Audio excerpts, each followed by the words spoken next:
Okay, guys. So I showed you the basic composition principles and all that beautiful theory, but I think now let's take it and show how it works in practice. Like, I built this amazing movie shoot set. It's beautiful. I like it. So it's very primitive, but I just wanted to show you visually the representation of those ideas that I already explained to you about composition and how we use cameras and angles and camera position and light.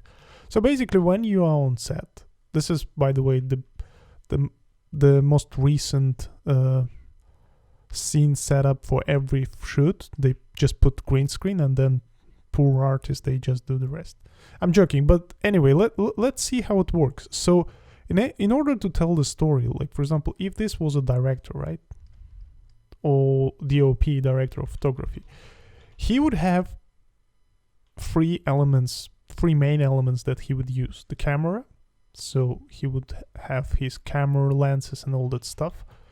He would have a camera position as well, so for example, here we're using crane with a dolly and stuff like that. And he would have light as well. So this is light. This is his camera.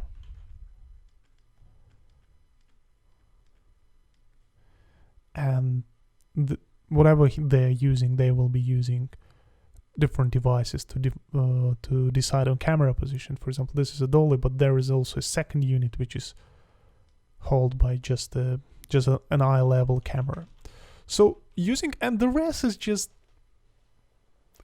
it's everything just to support the story. Smoke, machine, and all other effects and foreground elements, blah blah blah. It's all done to support the story.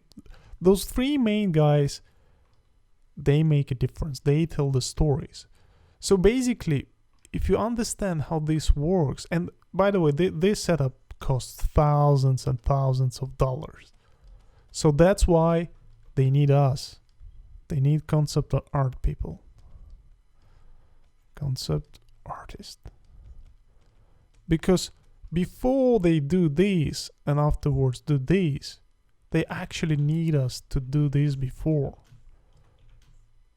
To design this frame before they move on to shoot, before they decide on costumes, before they decide on everything. They need us.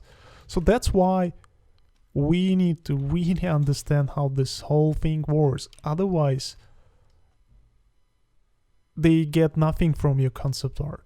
So the more you understand principles of cinematography, the easier it will be for you to be a very efficient tool in hands of director and in hands of production designer, because you will do and you will think about everything they need to do on set, on physical set that costs thousands of dollars. That's why they hire you and we visualize their stories, right? So let's just quickly summarize and refresh those. What we are using to build these frames, to build this composition and tell the story. We're using camera lenses.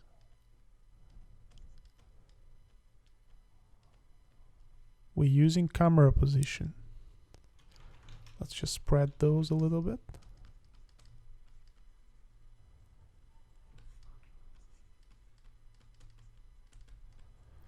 And also we're using light, right?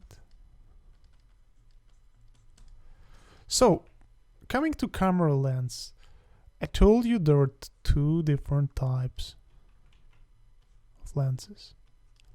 Wide one and long lens. And now let's see a practical example how we actually use them and how it actually makes a huge difference in the way we perceive the story. I made this simple 3D file for you guys. It's just, I'm using Keyshot for this one. It's just basically a bunch of characters in a square, like city square, and it's the best kind of physical representation of what I was telling you about. So I told you with the white camera, what's happening, we're seeing more background, right?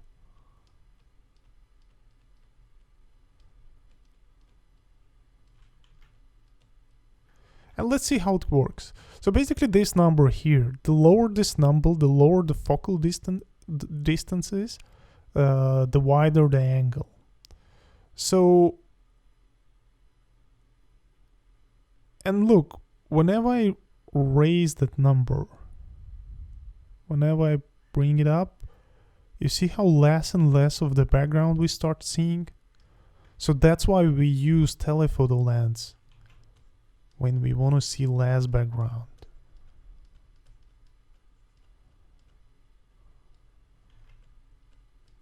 Let me do it again. Let me go back to wide lens, and you can see we're seeing more and more and more background. Which also means, let's just keep expanding this. Which also means with wide angle lens, we see more of distortion. This is why you probably wouldn't go very wide on the characters, because you will get everything very, very deformed, you see? Look at her face. You can use a really wide lens for landscapes easily. Like, for example, because you want to show a lot of background. It's not about foreground character.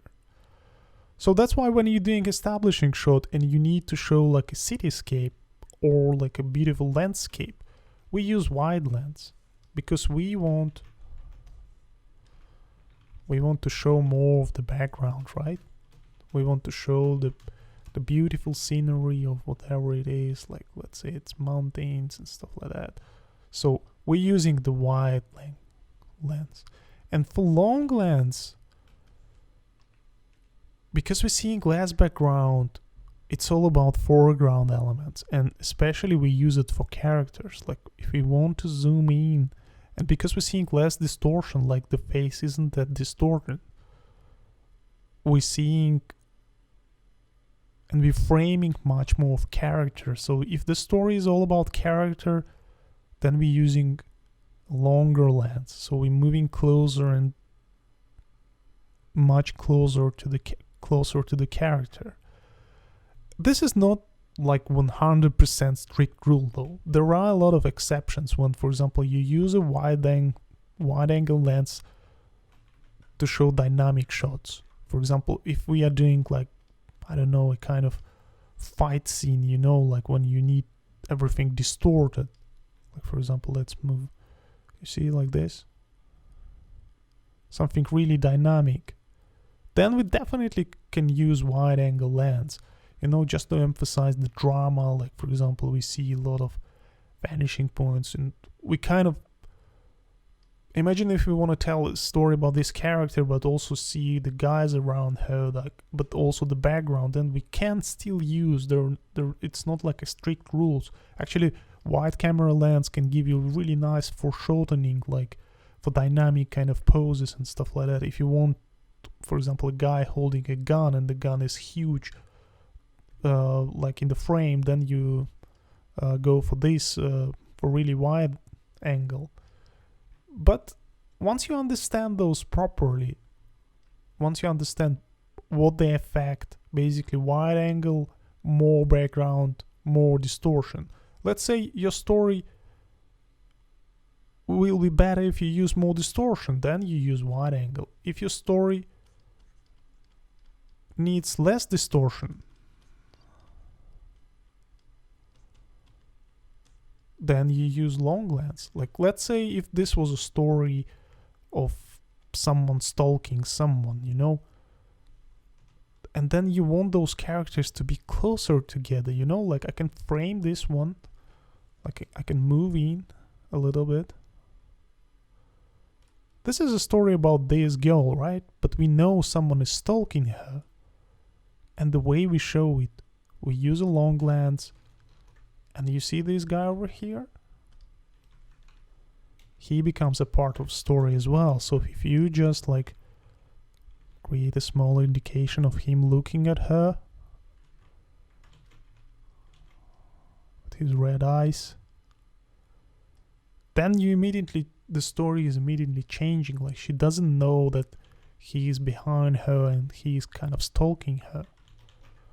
So that's why I keep saying it's very important to understand principles. So it's easy to say, like in a boring voice, for panoramic shot you use a wide shot. For like, there's a lot of this kind of stuff on the internet. You read it and it just doesn't stay in your head.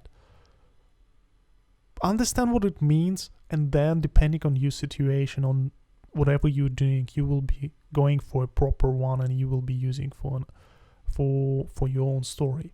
So, and the last thing would be, so we said wide angle, more background, more distortion, less background, less distortion for long lens. And also, as a last thing, wide angle means, let me just get rid of this one. Okay. Wide angle means less depth of field, or DOF. And long lens means more depth of field.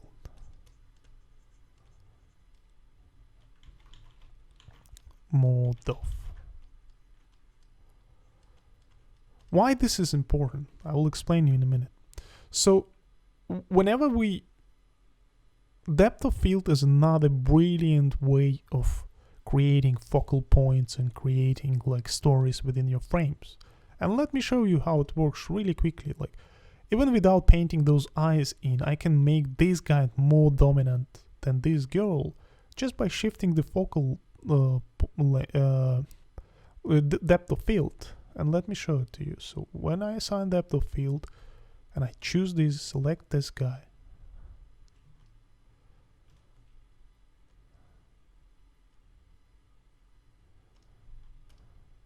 you can see, like, let's find a proper focal point. Okay, let's give it like a couple of seconds to render everything.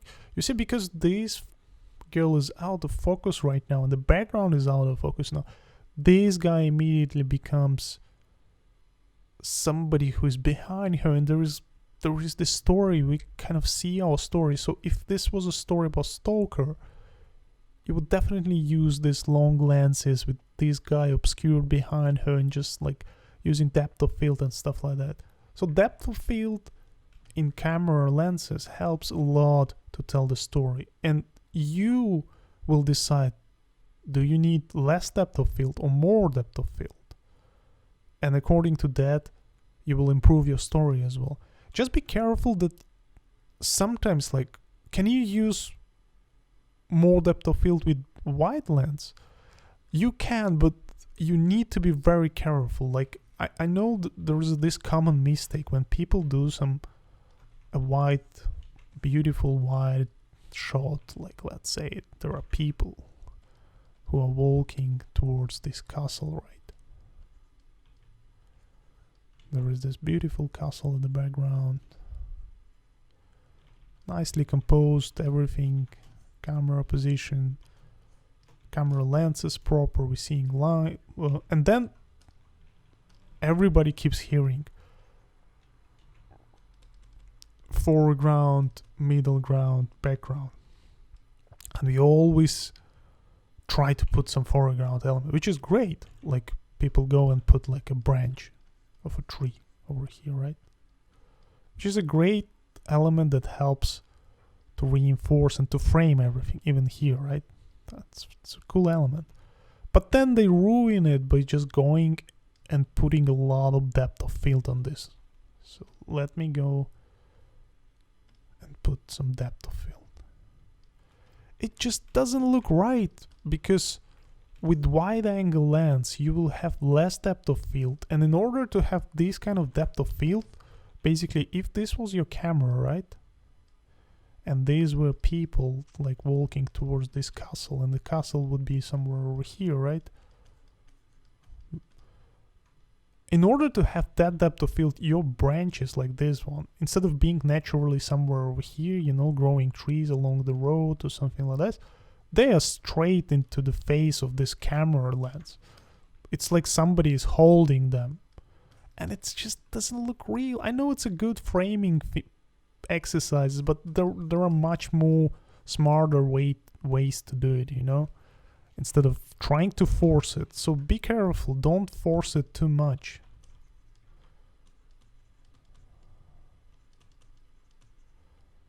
It needs to look natural. And when you force it, it just looks like a miniature. It doesn't look like a grand scale scenery. It looks like a small scale, a miniature that is standing on your table. And let me show you like a quick physical representation of it. Like, let's go for a very wide angle lens like this and create a lot of depth of field. We know that in wide angles we have less of it, but I will force it. I will force it dramatically. Okay.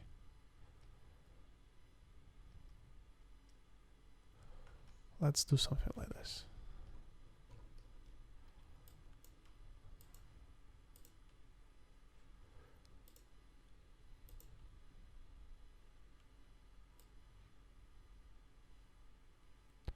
Okay, let's give it a little bit of time.